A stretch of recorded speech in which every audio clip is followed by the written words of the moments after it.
Hey everybody, welcome to the Faith and Fandom podcast. I'm Hector. I'm Vincent. And we are here to discuss nerdy, Jesus-y things with you. And we just also recently put out a Black Panther podcast. So for all things Wakanda forever. That's for the other podcast. Stop. But for all things Black Panther, you should check the Black Panther podcast. We're going to hit a couple quick things here, and just because we want to spend some time with you. But so first off, Vincent, you're not really reading any comic books right now, are you? No, I'm kind of a little bit too busy for comic books. Whoa! Easy. Blasphemy. I don't want to say I'm too busy for comic books, but I don't use my tablet as often as I used to. I'm doing a lot more ministry things and doing art. That makes me happy. Okay. Well, I am still reading comic books, and I'm doing Red Hood and the Outlaws, which I'll pretty much always read Red Hood, even when it's terrible. But it's not terrible right now. Stay committed. But I will say that Detective Comics has gotten bad. They started out really well. I was about to say, wasn't it getting really good? It peaked. It got really great and then stopped being great. And, you know, like the first 12, 13 issues of it were great, but where it's at right now is pretty rough. And in fact, like, I've been skipping issues, which tells you a lot. So I've been reading that. And K.A., which for the... will not say it for the Faith and Fandom podcast, but the superhero Kick-A that used to be I was like, what are you talking about? Used to be a young white man named Dave Lazowski, right? Yes. K.A. has started over with a young, newly single African-American mom who's a veteran. And so K.A. Why?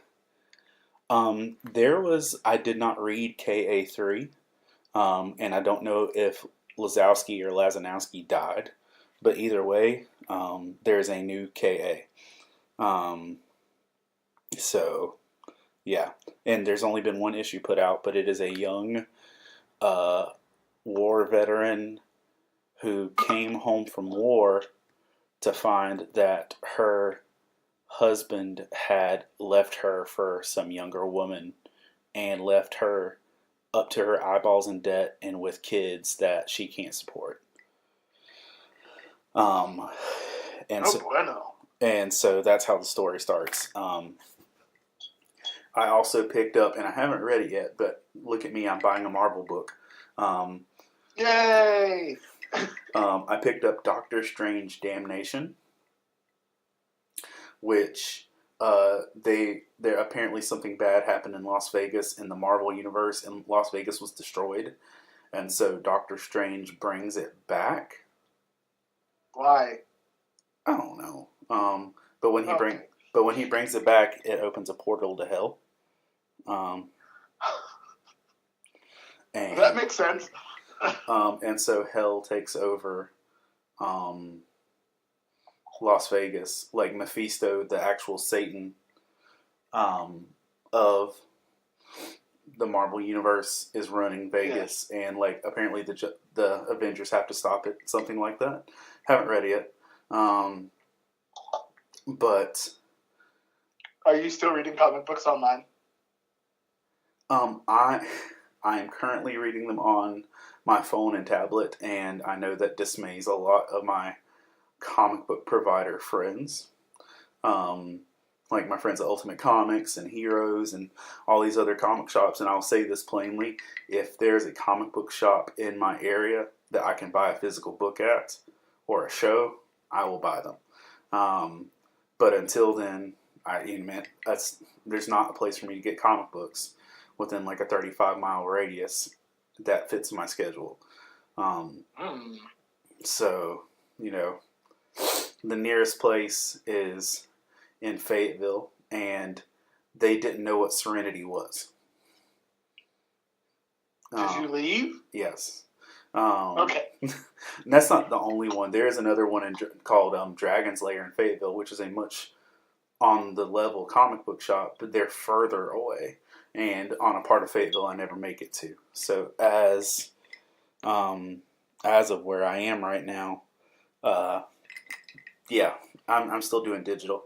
But I wanted to point out there was a recent DC issue, a 2-part series, where there is a new DC character called the Gentleman, which looks like Idris Elba in Steppenwolf's armor from Justice League, but gold. And you didn't tell me it was gold. Oh yeah, it's gold. He looks fancy. Oh, you I'm getting this tomorrow. You should seriously Google the Gentleman. You'll enjoy him. But actually, if you look on the Faith and Fandom page, I actually posted a blog, a little picture about him because I thought it was so neat. But what the Gentleman does, there is basically a spiritual dimension in the DC universe where every sin committed by mankind manifests a monster. Like, if you have bitterness or hatred towards somebody, that manifests a monster in that world. You lust after someone, that manifests a monster. You are jealous of something else, that manifests a monster. Every single sin committed by every single human keeps manifesting monsters. And so the Gentleman's job is to stay in this dimension and single-handedly fight off trillions and billions and quadrillion monsters. The phrase that keeps getting repeated is the horde is everlasting. And so this man literally stands, and the thing is, the sins don't just exist. They want to break into our world and take over our world. And so he's single-handedly fighting them. Well, Black Jesus. Black Jesus. Well, no, here's the deal, though. Jesus doesn't have to actually stand and fight our sins. He defeated them all at once. I know that. Okay, I just wanted to theologically clarify. Jesus doesn't have to keep fighting our sins. Say, like the action of defeating sins and fighting for the sins. That's what I meant by Black Jesus, not the actual representation of Jesus. All right, be loud and clear. So, the Justice League encounters him, and, he fights these things nonstop forever, eternity-wise. So Wonder Woman and Batman make a pledge to give him a day off. Now, let me clarify. In this world, superpowers don't work. So Batman is safe. Well, no, it's just like Wonder Woman and Batman are on the same physical level. In that hell dimension. So it wouldn't do any good to send Superman there because he doesn't have the fighting skills. Like, you take away his powers and he doesn't have like a million martial arts and war training. Yes. So Batman and Wonder Woman agree to give this dude one day off. And at this point, Batman and Catwoman are engaged. And so Wonder Woman shows up at GCPD, throws on the bat signal, and tells him it's time. And so they do, like, they armor up really good. They get all their weapons. And they swap places. And so the Gentleman, lands in Gotham City. And Batman and Wonder Woman go to war in that area. And it's this super dope battle, them fighting nonstop. But what they don't tell you, and what the Gentleman purposely held out from telling them, is that because it is a spiritual realm, it is like, how they say a day to the Lord is like 1,000 years. Or in the season finale of Doctor Who, where the one end of the ship went really slow and the one end went really fast. So it's that.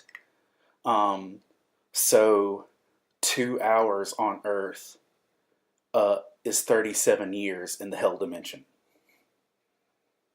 Okay.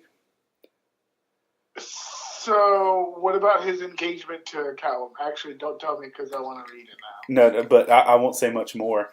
But like, I'm going to spoil it. I'm sorry. You're going to suck it up. Hey, don't. Other people are listening. It's not just me. This is like 4 issues old. Okay, but some people are 4 issues behind. I won't spoil the whole thing, but here's the deal.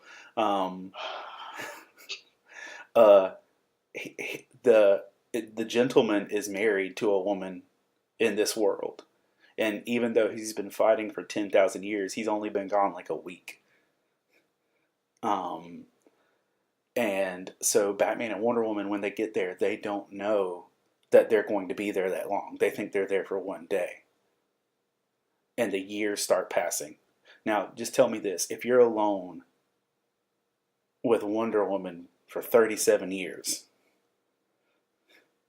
and with no hope of getting home and no promise that you're ever going to make it back out, what do you think happens? We're going to have some babies. You could have some Wonder Babies. But there's this one scene, dude, and as a comic fan and as a dude in general, it stopped my heart a little bit. Wonder Woman is bathing in a waterfall, talking to Batman, and she's like, "You love her. You will marry her one day. But here you are with me alone." And I'm just like,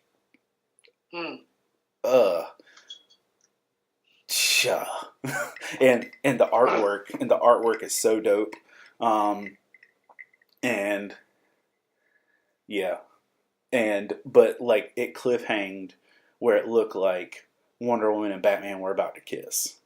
On the first issue. And, you know, Rosa, my 10-year-old, she just turned 10. My 10-year-old reads comics with me now. And so she's like, "Dad, what the cow? What are they doing?" What are they doing? She's like, "They can't do that, Dad. He's engaged to Catwoman. That's not right. Dad, they can't kiss. That's not cool." And just not to spoil anything beyond that, but I can say this.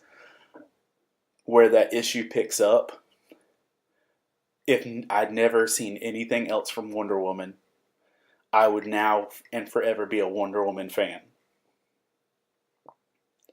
Because Wonder Woman in the scene that follows that cliffhanger makes my life. Like, my heart is forever better because of that scene, and I feel great about it.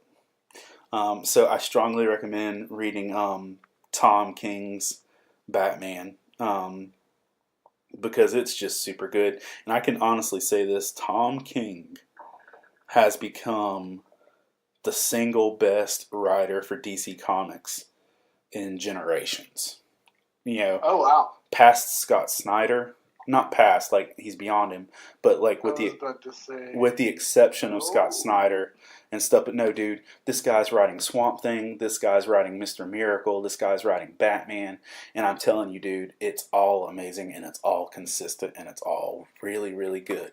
So I highly recommend picking up Tom King's Batman. It's totally worth it. Okay. And so yeah. I think when I called you earlier, you were playing some video games. What are you playing right now? I'm playing Injustice 2 right now. I haven't downloaded any of the new players, but they did allow you to play with the Ninja Turtles in the multiverse, and they were really fun. So I might buy that. And I'm just a huge Ninja Turtles fan because that was probably the first true fandom that I had besides Power Rangers.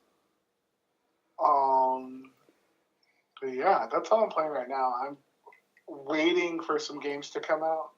So like Kingdom Hearts 3, and which maybe that'll come out. I've also been playing online games like Smite and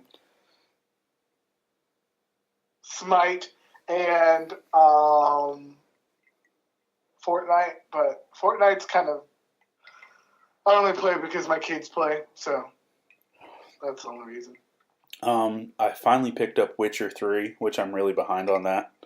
Um, How is that? well, I first got it like right after Skyrim, and as soon as I bought it, I turned it right back into GameStop, like got my full price back because I didn't realize it was going to be one of those big games that you had to explore the whole world, and I wasn't feeling it after Skyrim. Um, but I got it, and I played it for like a week before Dragon Ball Z Fighters came out, or Dragon Ball Fighters, and we've been playing Dragon Ball Fighters pretty steadily. I was also playing. How is that? Oh, I'm gonna come back to it. I was also playing Okay. Legend of Zelda, the DLC stuff. Bro, it's harder than the game. Um, like, I would imagine because a lot of people are complaining that the game was a little easy, but also hard at the same time. yeah, no, The story mode wasn't yeah, hard at all. well, yeah, there are random creatures wandering the forest that are harder than Ganon. Um, but Jeez, there's creatures called Lionels, which are half centaur. Lionel. Yeah, the Lionels are half centaur, half lion. So horse body, human torso, lion head. Um, So it looks like king and a horse Something like that. Yeah. Um, protected. but so I'll play the DLC for that, but I only play the DLC for like 20 minutes before um, before I just get tired of it. But we've been playing Dragon Ball Fighters, and my kids have had a freaking blast just watching Dragon Ball. Because and here's the great thing, bro, they have all the voice actors, and The original ones? yeah, and so they have all the voice actors, and not here's the cool part, they don't just have the American voice actors, they even have the Japanese voice actors. Like, so Oh, wow. the original for whatever show you've watched, all their voice actors are there. And so that's huge, which I didn't realize until I was 2/3 of the way through the story mode that you could switch it to English. Um, so I legitimately played. Don't you want to do the original Japanese? Well, I just assumed that they were that kind of gangster. But, I want to hear the voice. I want to hear Krillin's voice. I want to hear Android 18's voice. I love Krillin. I love Android 18. I want to hear their voices. I want to hear Chris Sabat be Vegeta. I mean, I want to hear that junk. So we've been playing Dragon Ball Fighters, and so I only owned one DVD, which is the DVD of the Majin Vegeta saga. And so my kids watched that, and they're like, "We'd like more, please." Um, and the one dude we always see at Comic Cons that sells me Krillin stuff. Yeah. I was telling him about this, and he's like, "I'll sell you season 1, the whole box set for $5." So Seriously? yeah, I have the entire Vegeta saga from like episode 1 through the defeat of Vegeta, the entire DVD series for $5 from that guy. And so that's basically my kids' bedtime story right now is they're watching Dragon Ball Z. And and one of the great things is you can play with all these characters, and man, my kids are having a ball playing Dragon Ball Z together. I And love Dragon Ball. I want to rewatch it, but there's so many episodes. and that's what I told him. I It's was going like, to take a year. it'll take more than a year, bro.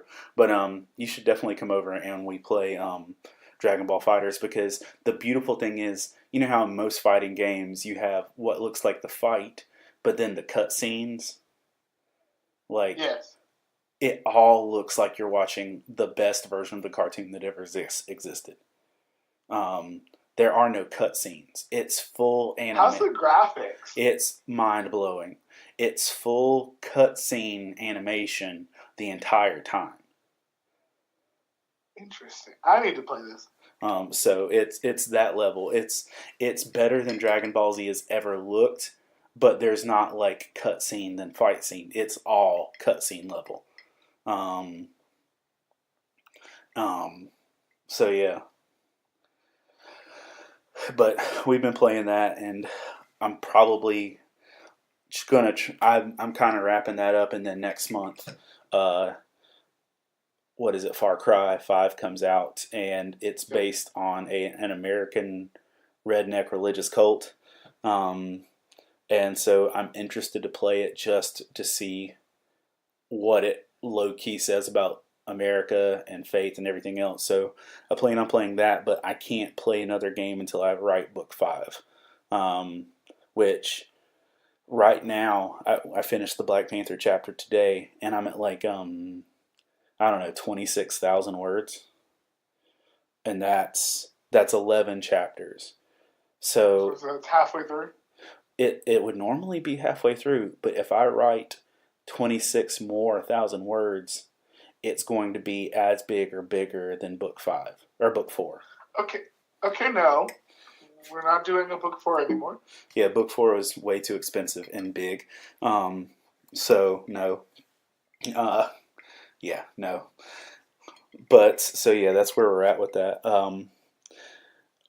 So I had a and Vincent, you can attest to this, and all the time we've done this, we've never even really seen another Jesus group at a con, right? I mean, we'll see like little ones, but not like big ones. So I did Knox Nerd in Knoxville this past weekend, and Oh, you got that worked out? yeah, I got that worked out. I called when we talked about Black Panther. I was on my way to Knoxville. Um, come on, man, get your crap together. We were having some technical difficulties. Yeah. So uh, there is a dedicated faith and fandom-esque ministry just to Knoxville. Like they only do cons in Knoxville. There are only 4 cons in Knoxville, and they have booths and chapel services at every con in Knoxville. So not only do they exist, they put our booths together. Oh, wow. So, and it was really funny because we were at the entrance of the show. So you literally had to walk by 2 full-blown Jesus tables to get into the con. That's awesome. I But like when they did that for us at in South Carolina. oh yeah, and at XCon, God rest its soul. Such a fun con. It was such a fun con. I'm sad it's gone. But they they were nerdchurch.net, and they are a off branch of a church, Spirit and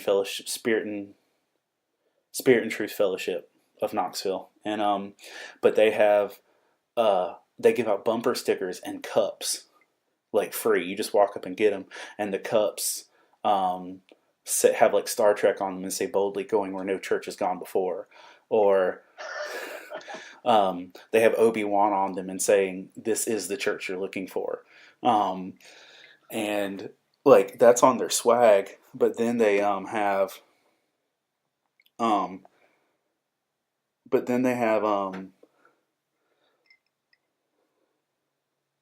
hold on.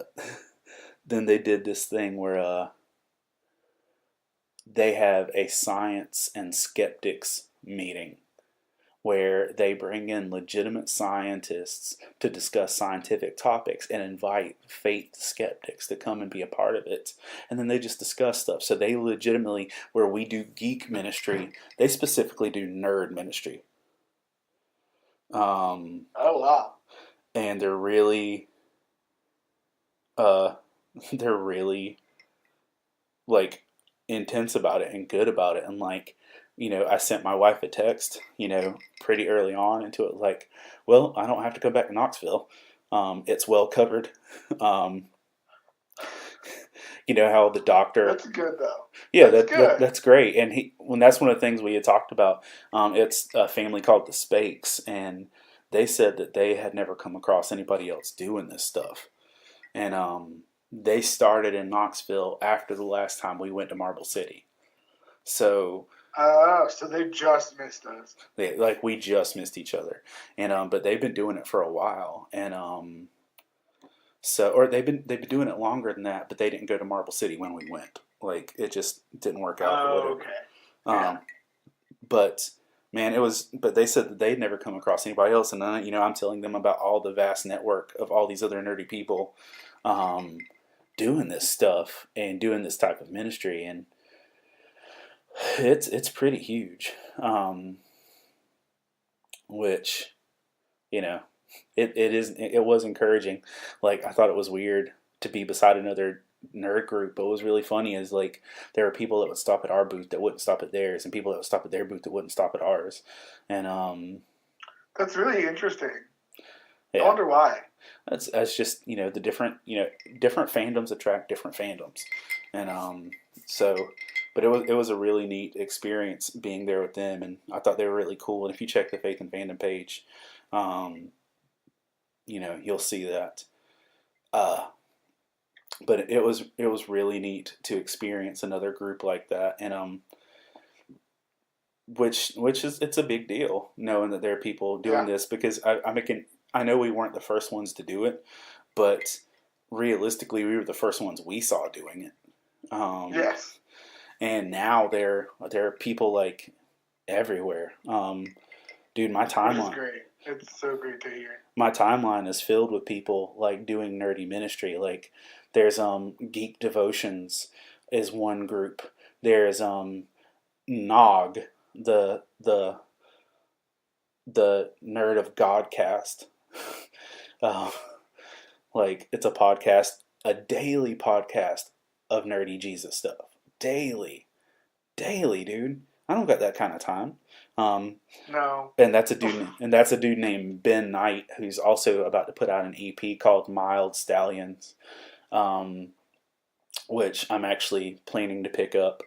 Uh, but it's just neat to see that all of that, and then, but and one thing too, and I mean to speak no negatives of anyone, but Game Church, which if you've followed Faith and Fandom, we've supported and loved Game Church forever. At a lot of our early cons, we used to actually give out gamer And that's Bibles a little, yeah. and I think it had Luke or John in it. John. the Gospel of John, and we would give out their stickers and their buttons. And the laptop I'm literally recording this on is covered in Game Church stickers. But Game Church had like a huge falling out, and I'm not saying this to be it's all public. I'm not gossiping in that capacity, but like there was just a big disagreement in the leadership, and there was a huge split, and it's hard to see something so solid like this fall down, but Yeah. but I'm pretty sure that it's not going to be the end of it. And even though people that I love left Game Church, I'm sure Game Church is still going to be able to do great things. And then I know, Of course. and the people that left Game Church are planning to start another thing. So, but it's Once a nerd, always a nerd. yeah. If you love nerdy stuff in Jesus, it's hard to ever step away from both, really. Exactly. But so all that's happening. But so that was just a neat experience at Knox Nerd. But then and I'm gonna omit the name of this show. But they sent me there's a North Carolina show that we've not been involved in yet, and it looked like it would work out well calendar wise. So I sent them a email about, being in Artist Alley. And so, how that normally goes. We contact Artist Alley, we pay our money, we go do our job and get on with our lives. So they responded to me with we don't really do applications. Just tell us what your stuff is, and we'll see if you're a good fit. So, I sent them pictures of the book, sent them the Facebook, and this is poorly written, so I don't know if they were insulting or if it's just bad grammar.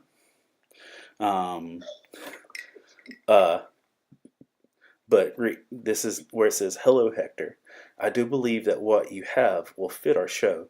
The difference is you would be considered a vendor table. Nothing would you do is an art, but we reserve the artist alley tables for sequential flat art, i.e. comic books. I repeat, nothing would you do is an art, but Hey, I heard you. but we reserve the artist alley tables for sequential flat. Now, I think that might have been a text to speech of them saying not that what you do isn't art, or they were straight up saying what we do is not art. But then they give me the table fees for their vendor thing, and I was a little wounded. Did you respond back? I did. Good job. I did, and I felt like I was a bit salty, but our friend Chris P said that it was very diplomatic, so maybe it wasn't bad, but I responded back with I appreciate that. Your salty is like my water. So I responded back with, I appreciate that, but I'll have to pass. I don't want to cross into being labeled as a vendor. It's a fine line, and I understand why you would classify that, but I write all the books myself, print the shirts myself, and we draw/make the prints ourselves. I've done about 120 Comic-Cons, and they've all been an artist alley. I just don't want to take that vendor label and let it be a precedent. I hope you have a great show, though, and I'll recommend the rest of the show to my friends that are in artist alley. You are such a nice human being. And that's all I have to say. But yeah. So I was a bit wounded by that, and the only people I really talked to about it was Chris P and Jackie Kraft. Because I've been talking to Jackie a little bit because I'm moderating her panel at Oak City, and she responded back with probably one of the coolest things that I've heard in a while. She said, "That's ridiculous. You're not a vendor. You're nerdy chicken soup for the soul in like a million formats." And I asked her if I could quote her on that, and I put a little meme of it up. But I told her we might make that into a T-shirt. So we need to make like a little cartoon of Jackie Kraft with holding a book of nerdy chicken soup for the soul. I can do that. I know you can. I have zero doubts that you can make that happen. But just a couple things left just to say. Oak City is coming up fast. It's our next big show, and it's so big this year compared to last year. And Chris and I already talked about it a bit, but I'm doing the Finding God in Comics panel. I'm doing officiating a wedding with Carlos and Kayla. You're monitoring Jackie Kraft. I'm moderating Jackie's panel, which is going to be super fun, just sitting there talking crap with her. I'm doing the Nerd Slam with LJ. And then I'm running my Fanboy Face-Off panel, which literally means 6 hours out of the show I'm going to be MIA, which means Vincent. So come visit me. Yes, so please go visit Vincent. But I like to talk to people sometimes. But they've got like a Farrah from Overwatch. Orlando Jones is going to be there. They've got a lot of cool people that are going to be there, but it's going to be a good show. The creator of the Ninja Turtles is going to be there. And I've met him before. He's a super cool dude. Get him to sign my Donatello. You do need to get him to sign your Donatello. But that's coming up. But one other cool thing. Oh, wait, you've been reading A Wrinkle in Time. How do you feel about that? I like the book. I'm not sure how Ava DuVall is going to do with the movie. She's usually great when she directs. But I think there's a lot of visuals in this movie. I mean, in the book, that I don't know how they're going to translate into a movie. My mind's a little crazy because I have artist brain, but I don't know how they're going to turn this into a movie successfully. I'm going to watch it just because I like her and Oprah's in it because I love Oprah. Besides her crazy spiritual stuff. But yeah, the book's great. Yeah, It's a series. after I saw the trailer, I strongly considered getting it for my kids, but I don't know. How would you feel? I'd recommend getting it for them. You think they'd enjoy it? Yes, Rosa would love it. Content-wise, is it kid safe? Yeah. Okay. It's a kid's book. Okay. That doesn't mean much, bro. It's an old kid's book. Okay. Well, dude. It's not the 2000s. PG kids movies when I was a kid are rough now. I agree. I mean, The Goonies was... I would put it on the same line of, like, Chronicles of Narnia. Okay, but, like, The Goonies was a kid's movie when I was a kid. That's PG-13. Yeah, but that was straight B-rated R now. That's pretty rough. But last thing I was going to say is I got a phone call this week that there is a Bible camp in Lakeland, Florida, near Orlando. And Disney World.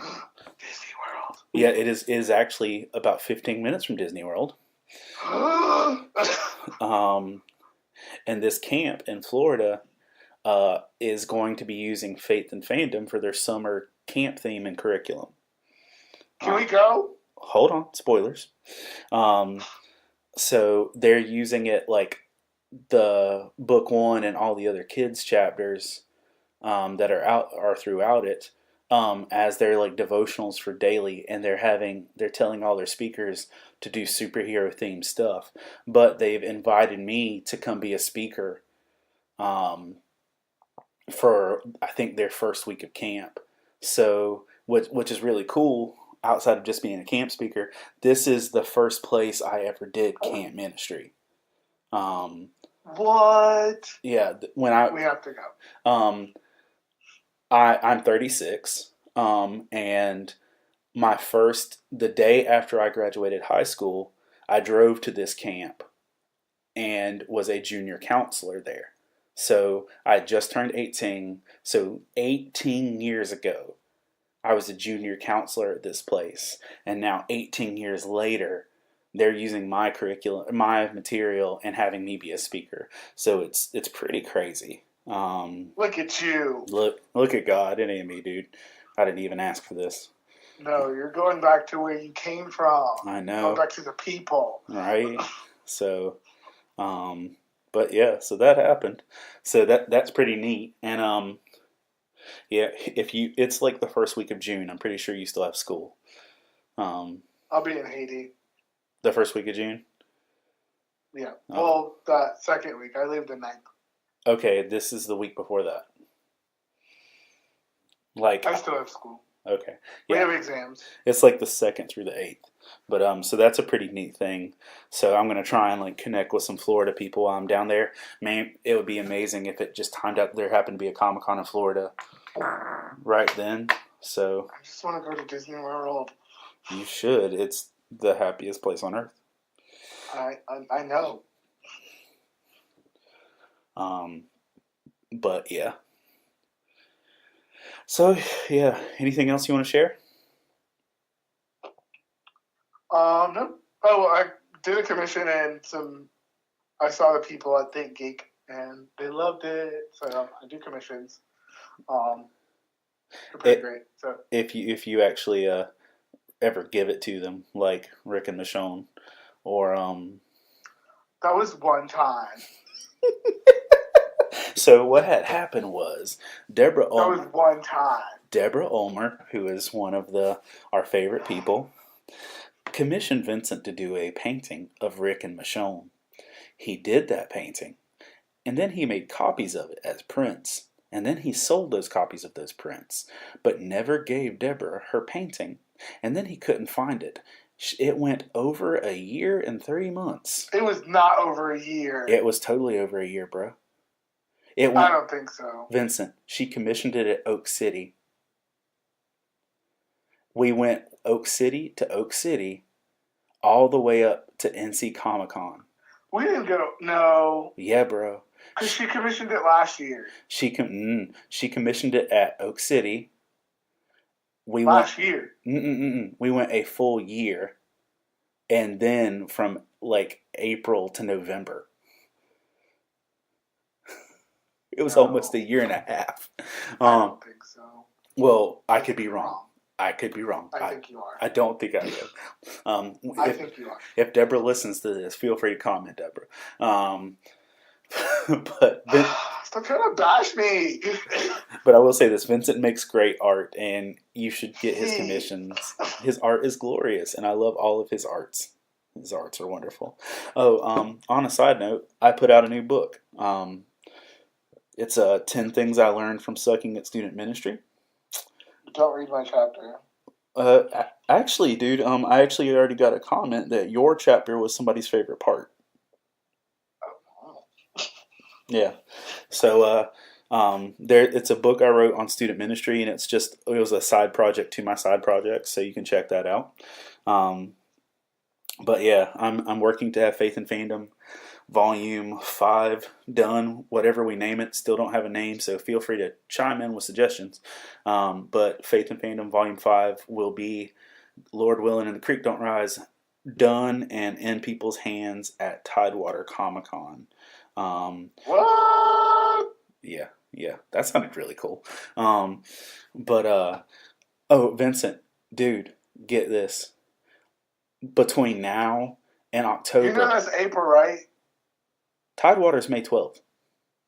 Oh, May. That's my birthday. It's my birthday show. I know that's your birthday. Dude, between now and October, I'm going to be at a con with every original living Power Ranger.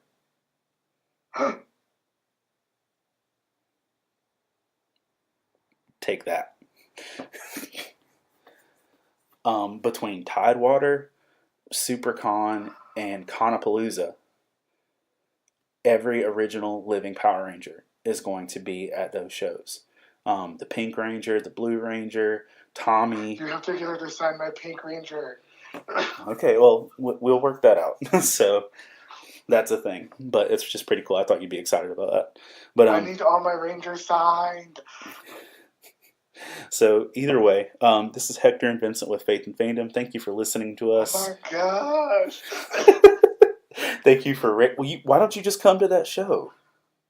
Which one? I don't remember which one she's at. Honestly, they all kind of blend together. Hey. Not the Rangers, the shows. Not the Power Rangers. Okay. The shows, dude. They're color-coded humans. They don't blend. I was about to say, they can't blend together. No. It's brown, and then you have a brown Ranger. The guest list of the shows all blend together. Okay. Although tonight they did announce that Alice Cooper is coming to SuperCon, like the rock star, which is kind of. Oh my gosh! It's kind of. Everyone's coming to SuperCon. They are, but I'm kind of excited because he's a believer. Like he got saved and he's got like a hardcore testimony, and I'm really pumped to talk. Yeah, I'm really pumped to talk to him about that. And I'm going to try and see if he'll come be a part of the church service at SuperCon. So we shall see. If any Black Panther people coming, it's over. I would not put it past SuperCon. I'm trying to collect all of these pop figures. It is very difficult. Oh, it is. It is. Now here's the question. You ready? Do you think Martin Freeman's character from Black Panther will get a Funko Pop? Discuss. Which one's Martin Freeman? Bilbo. John from Sherlock. Why would you ask that question? So Vincent, is Martin Freeman's character going to get a Funko Pop from Black Panther? So I'm looking at the back of the Black Panther Marvel. Unless they do a re-release or another version 2, I highly doubt that. Everyone on the Black Panther box of the pop figures are black or wearing a mask. Oh. Thank you. It would be really cool if they had a Killmonger with that African mask, though. They do! Okay. It's $50! I was going to say, that'd be really dope. It'd be even doper if he had the axe with it. He does! I should design Funko Pops because I'm a genius. Oh, it's $50. I should have pre-ordered it. But either way, so yeah. This is Hector and Vincent with the Faith and Beta podcast. We look forward to talking to you soon, seeing you at a Comic-Con, and Book 5 should be out by the first or second week of May. And you can keep checking in with us. God bless you guys. Support your local artists. Wakanda forever. You can't Wakanda forever on everything. I'm going to Wakanda forever. Forever, ever? Forever, ever. Forever never seems that long until you're grown and notice the day by day rule. It can't be too long. I can't sing Outcast on our podcast. Okay, bye.